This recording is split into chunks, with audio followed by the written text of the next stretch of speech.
नमस्कार, मी doctor Reshma Rajbhoi, gynaecologist आणि IVF consultant, Satara. नवरात्रीचा तिसरा रंग निळा आपल्याला दर्शवतो त्याची भव्य दिव्यता. आकाशही निळं आणि समुद्रही निळा. विचारांचं स्वातंत्र्य, स्थैर्य, संवेदनशीलता, आत्मविश्वास, प्रेरणा ह्या ज्या गोष्टी आहेत हा निळा रंग दर्शवतो. आरोग्याच्या बाबतीत निळा रंग आपल्याला मीनिंग्स ऑफ डेप्थ देतो. पीस, शांती. Peace awareness is related to blue. तसंच स्टॉप ॲडिक्शन, व्यसनांपासून मुक्तता. कोलॉन कॅन्सर अवेअरनेस, जो आतड्यांचा कॅन्सर आहे, कर्करोग आहे, त्याच्याबद्दलच्या जागरूकतेसाठी निळा रंग वापरला जातो. सो पहिलं, स्टॉप ॲडिक्शन. धूम्रपान, मद्यपान आपल्याला सगळ्यांना माहिती आहे की आपल्याला ते हानिकारक आहे. सो ह्या नवरात्रीच्या दिवसांमध्ये we will commit and will pledge to quit smoking, quit alcohol. दुसरा मुद्दा आहे कोलॉन कॅन्सर अवेअरनेस. आतड्यांचा कर्करोग. आपलं लाईफस्टाईल जे आहे, आपली जी जीवनशैली आहे, ही आपल्याला थोडीशी लक्षपूर्वक त्याच्याकडे लक्ष दिलं गेलं पाहिजे. दुसरा महत्त्वाचा मुद्दा junk food. Healthy food is essence of life.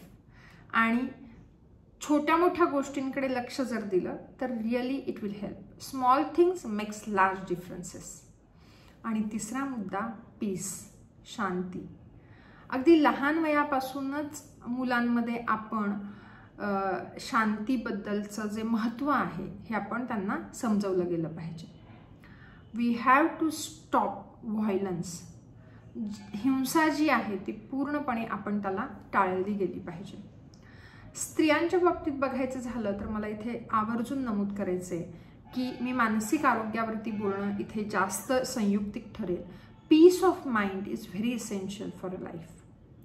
एक साधारण सर्वेक्षण केलं गेलं, त्याच्यामध्ये असं दिसून आलं की 80% आपण जर असं बघितलं तर 80% महिलांमध्ये नैराश्य दिसून येतं. का दिसत असेल हो? पहिला मुद्दा, आपण गोष्टींना धरून ठेवतोय. गोष्टी सोडायला शिकलं गेलं पाहिजे, विसरायला शिकलं गेलं पाहिजे. We can neglect the things, many things. दुसरा महत्त्वाचा मुद्दा, प्रत्येकाचा आयुष्याकडे बघण्याचा दृष्टिकोन हा वेगळा असतो. आपण आपलं आयुष्य आपल्या चष्म्यातून आपल्याला जे योग्य वाटतंय ते आपण जगत असतो.